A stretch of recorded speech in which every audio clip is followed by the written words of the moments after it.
కొద్దిగా కిందికి దించుకోండి అమ్మా. ఎదిగిలో ఉన్న వాళ్ళు కనపడరు. జెండాలు ప్లీజ్, జెండాలు కొద్దిగా కిందికి దించుకోండి అమ్మా.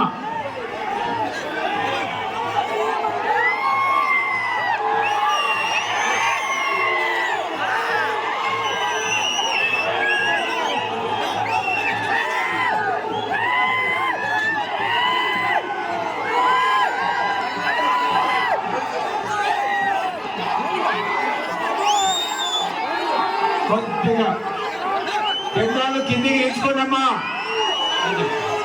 సార్వత్రిక ఎన్నికల నిమిత్తము నందికొట్కూరు నియోజకవర్గానికి వచ్చినటువంటి హైటెక్ సిటీ సృష్టికర్త, నవ్యాంధ్ర నిర్మాత, కేసీ కెనాల్ రైతాంగాన్ని ఆదుకున్నటువంటి అపర భగీరథుడు,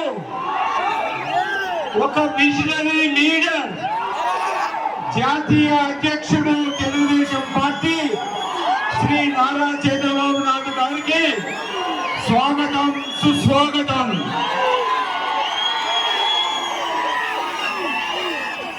అదే విధంగా బీజేపీ, తెలుగుదేశం, జనసేన కూటమి అభ్యర్థులైనటువంటి ఎంపీ అభ్యర్థి అయినటువంటి శ్రీ శబరమ్మ గారికి, అదేవిధంగా ఎమ్మెల్యే అభ్యర్థి అయినటువంటి శ్రీ జయసూర్య గారికి, ఇక్కడికి వచ్చినటువంటి బీజేపీ నాయకులకు దామోదర్ రెడ్డి గారికి, జనసేన నాయకులు సురేష్ గారికి, రవి గారికి, అదేవిధంగా ఇక్కడికి వచ్చినటువంటి తెలుగుదేశం కార్యకర్తలకు, ముఖ్యంగా తెలుగుదేశం కుటుంబ సభ్యులకు, నాయకులకు, ఇక్కడికి వచ్చినటువంటి మన ఎన్టీఆర్ అభిమానులకు, పవన్ కళ్యాణ్ అభిమానులకు, బాలకృష్ణ అభిమానులకు, పాత్రికేయులకు, పోలీస్ సిబ్బందికి అందరికీ నా హృదయపూర్వక నమస్కారాలమ్మా. మీకల్లా తెలుసు, నందికొట్కూరు నుంచే మేజర్గా రైతాంగము వర్షాధారం మీద ఆధారపడి ఉన్నారు. మన పక్కనే శ్రీశైలం రిజర్వాయర్ ఉంది. మన ప్రాంతం నుంచే మన చంద్రబాబు నాయుడు గారి కుప్పం వరకు కూడా కృష్ణా జలాలు హెచ్ఎంఎస్ఎస్ ద్వారానే పోతున్నాయి. తెలుగొండ ద్వారా జెండాల దగ్గరికి పోతున్నాయి. అమ్మ, జెండాలు కిందికి దించండి, జెండాలు కిందికి దించండి అమ్మా. ఎంఆర్పిఎస్ కానీ తెలుగుదేశం జనసైనికులు కానీ అందరూ జెండాలు కిందికి దించండి. మన రైతాంగానికి కావాల్సింది తాగునీరు. మన పరిస్థితి ఏమైందంటే, మనము సముద్రంలో ఉండే వాళ్ళమైతున్నాము. మన చుట్టూ నీళ్లున్నాయి కానీ, కెనాల్స్ ఉన్నాయి కానీ, మనకు ప్రాంతానికి సాగునీరు లేదు.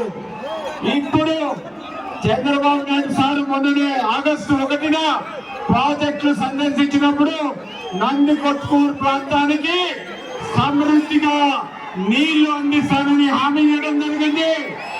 మీరు ఎంత మెజారిటీ తెస్తే దానికి 3 అంతలు నీళ్లు ఇస్తారు.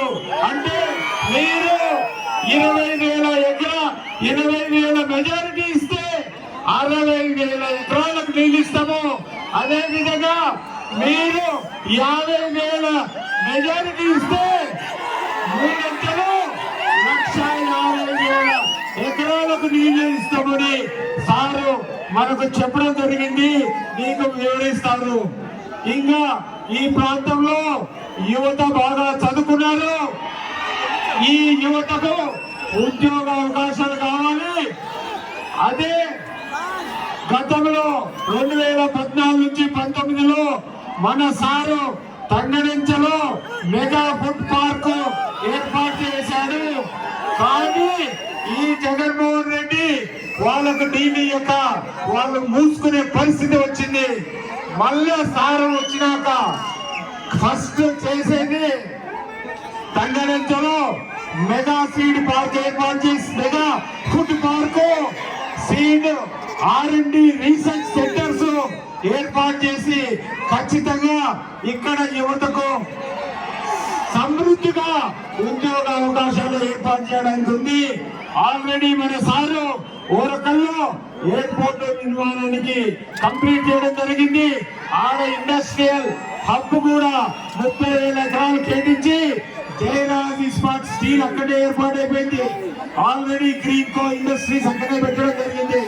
రాబోయే రోజుల్లో గ్రీన్ హైడ్రోజన్ పరిశ్రమలు కూడా అక్కడ ఏర్పాటు చేసి మన యువతకు ఉద్యోగ అవకాశాలు మెరుగ్గా వచ్చేటట్లు ఉంది.